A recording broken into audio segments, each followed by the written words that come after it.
2022 में देश भर में सुर्खियों में आए धार जिले के भारूडपुरा स्थित कारम डैम को लेकर प्रशासन ने आखिरकार 5 इंजीनियरों, अफसरों एवं दिल्ली की निर्माण एजेंसी ANSH कंस्ट्रक्शन कंपनी को जिम्मेदार ठहराया है।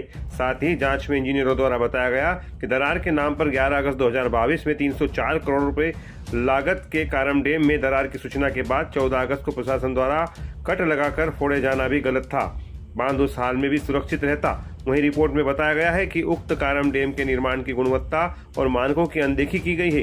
रिपोर्ट के मुताबिक यह घटना प्राकृतिक नहीं बल्कि मानव निर्मित थी, अर्थात बांध के निर्माण में गंभीर लापरवाही बरती गई। 11 अगस्त 2022 में धार के नजदीक कारम नदी पर बना कारम डैम में दरार की सूचना के बाद ताबड़तोड़ प्रशासन ने भारी सुरक्षा इंतजाम किए थे। 2 जिलों के 18 से अधिक ग्रामों को खाली कराया गया था। पुलिस प्रशासन सहित NDRF दल आदि को भी लगाया गया था और लोगों को भारी असुविधाएं हुई थी और प्रशासन को भी लाखों रुपए खर्च करना पड़े थे। इसके बाद प्रशासन द्वारा कट लगाकर उक्त कारम डैम का पानी बाहर निकाला गया था। जल संसाधन विभाग के सचिव जॉन किंग्सले की रिपोर्ट ने बताया कि बांध के निर्माण में घटिया सामग्री का उपयोग किया गया था। साथ ही डिजाइन और तकनीकी मानकों का पालन भी नहीं किया गया। 45 MLD क्षमता के नाले को रोका गया था, लेकिन बारिश में पानी का दबाव बढ़ने पर बांध का एक हिस्सा ढह गया था। इसमें 18 मीटर लंबे हिस्से को हटाया गया और बांध के डाउन स्ट्रीम में मौजूद 18 गांव की आबादी को खतरे में डाला गया।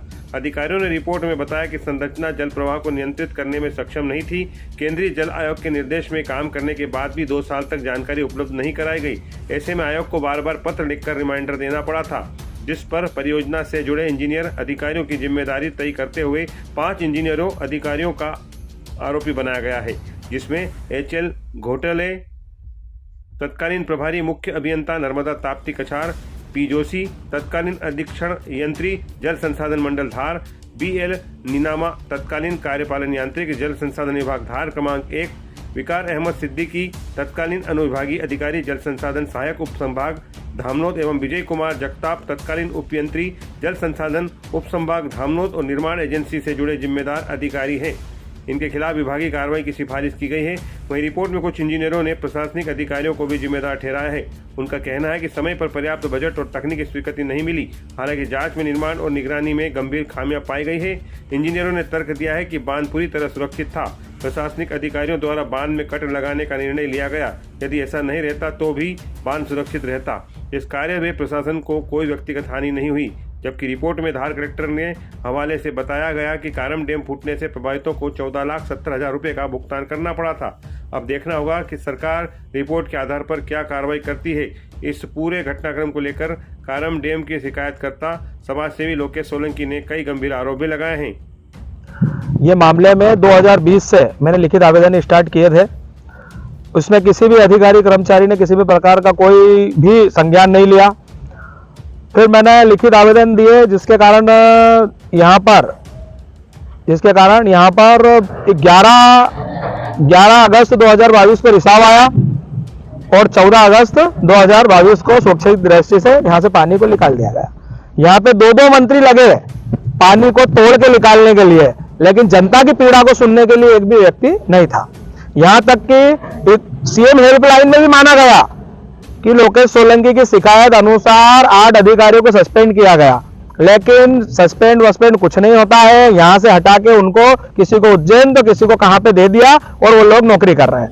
जिस पर महत्वपूर्ण जिम्मेदार जो थे वो थे घटोले जी और जोशी जी। उनके रिटायरमेंट आया तो 1 महीने बाद ही उनको क्लीन चिट देकर रिटायरमेंट करके बाहर करा, जबकि वो उसमें दोषी थे, लेकिन उनको महीने भर में ही वो करा। तो ये तो सब मूर्खता बनाने की बात है। यहां से वहां तक 18 गांव इसकी चपेट में आए। अगर फूट जाता और मैं प्रथम प्राथमिकता से ये आवाज नहीं उठाता तो मैं आपको बता रहा हूं हमारे लोग मर जाते, घर से बेघर हो जाते।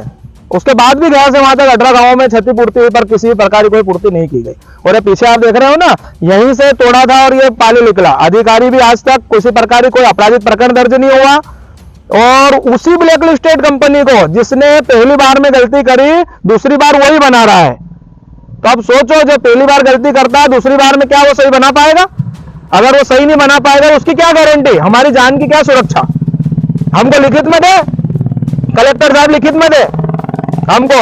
और ये जो अधिकारी सस्पेंड करे थे, सिद्दीकी, नीनामा, घटोले, जोशी, ये जो 4 अधिकारी और उस समय का जिम्मेदार कलेक्टर और ये जो भी थे, इन लोगों को जिम्मेदारी पूर्वक ये जिम्मेदारी दे लेना चाहिए और इनके ऊपर आपराधिक प्रकरण दर्ज होना चाहिए। मेरा तो यही निवेदन है। और एक जो ब्लैक लिस्टेड कंपनी काम कर रही है इसको हटा के और फिर से पुनः दूसरों को देना चाहिए काम, और अच्छी कंपनी को देना चाहिए।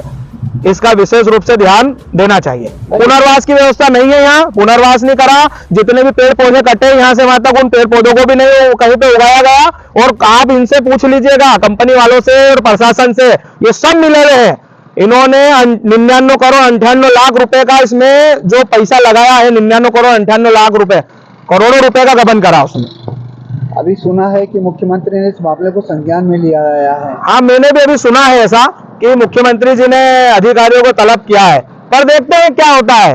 आपराधिक प्रकरण दर्ज होना चाहिए, क्योंकि भ्रष्टाचार एक अपराध है जिसमें लाखों लोग मरते, हजारों लोग मरते, तो उनकी जान की कीमत सिर्फ इतनी सी कि सिर्फ ट्रांसफर करा उनका,